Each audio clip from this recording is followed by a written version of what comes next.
Good morning everyone.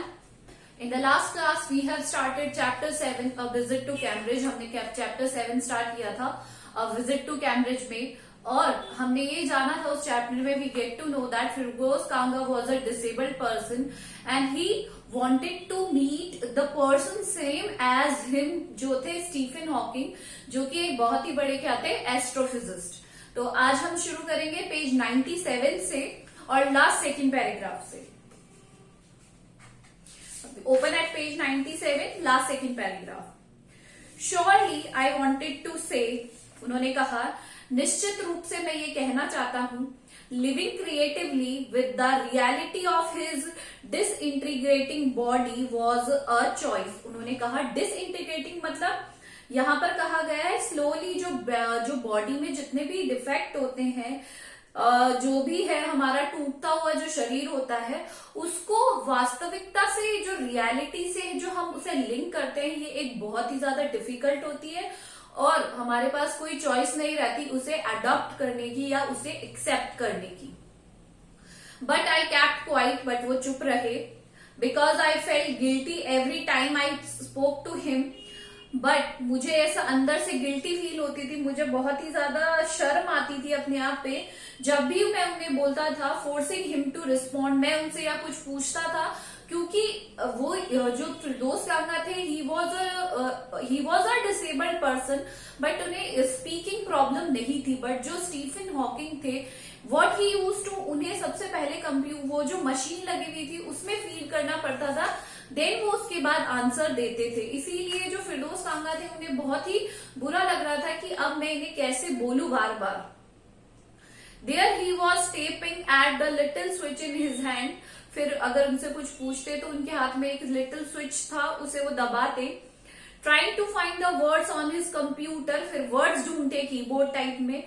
With the only bit of movement left to him, बस जो left hand था उसी से जो मूवमेंट करते. His long pale fingers, long fingers थी, पेल यानी वीक फिंगर्स थी.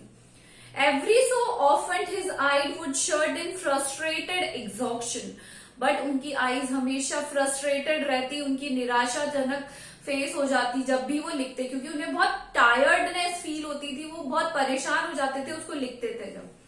And sitting opposite him I could feel his anguish, anguish मतलब डिस्ट्रेस, दुखी होना. द माइंड बोएंट मतलब होता है active with thoughts that came out in frozen phrases and sentences stiff as corpse. अब phrases हो गए ग्रुप ऑफ वर्ड, कॉप हो गया डेड बॉडीज. तो उन्होंने कहा कि उनके सामने बैठा हुआ जो उनकी मानसिक पीड़ा है वो हम महसूस कर सकता हूँ. उनके विचारों को सोचकर मैं उत्तेजित हो जाता हूँ, जो जमे हुए वाक्यांशों तथा एक मुर्दा आदमी की तरह. मतलब इतना टैलेंटेड बंदा है, वो इतना टैलेंटेड व्यक्ति है, फिर भी उसकी जो लाइफ है वो एक व्हील चेयर तक ही क्या हो गई है, सीमित हो गई है, और वो उससे आगे बढ़ ही नहीं पा रहे हैं.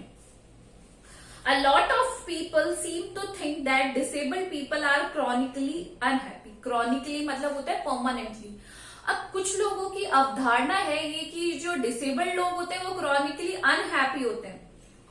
I said I know that was not true myself. Are you often laughing inside? तो उन्होंने कहा कि ऐसा कुछ भी नहीं है, and I know that this is not true. ये सत्य नहीं है.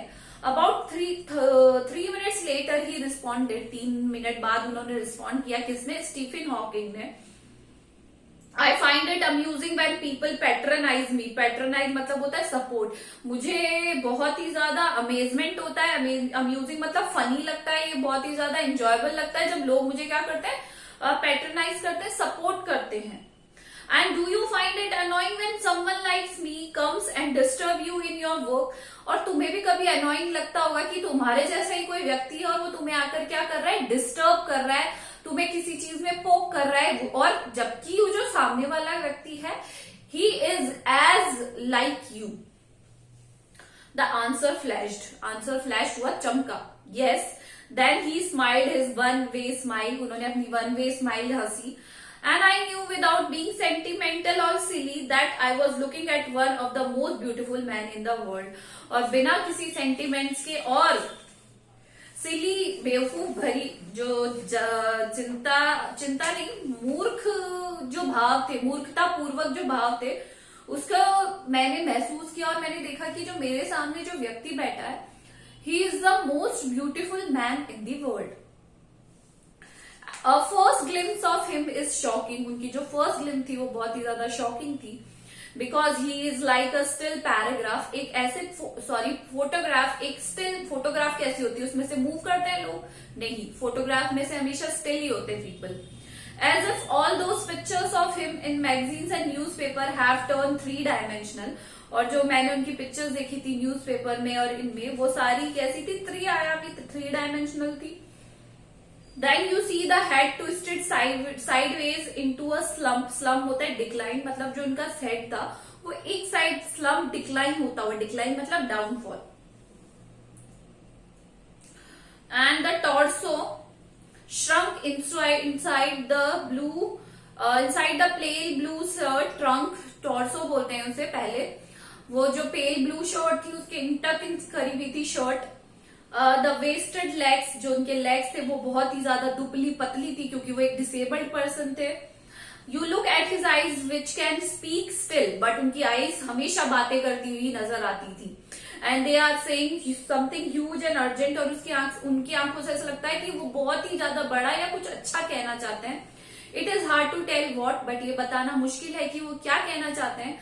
But you are shaking because you have something you never thought could be seen. But आप लेकिन ये देखकर हिल जाते हैं कि आपने ऐसी कोई चीज देख ली है जिसे देख पाने की आपको कभी आशा नहीं थी, या आप एक ऐसे इंसान से मिल चुके हैं जिसे आप कभी भी मिलना पॉसिबल नहीं हो पाता लाइफ में. आप होता है ना, आप सेलिब्रिटीज के होते हो या आपको कोई भी रोल मॉडल है जिससे मिल पाना एक नामुमकिन चीज है, इम्पॉसिबल चीज है, but you meet him somehow at some day and you are very surprised and you are very happy. In the same manner, Firdaus Kanga was feeling the same. So this is all for today. Do the hard words in your copy with the meanings and send your work me on my personal number. Thank you.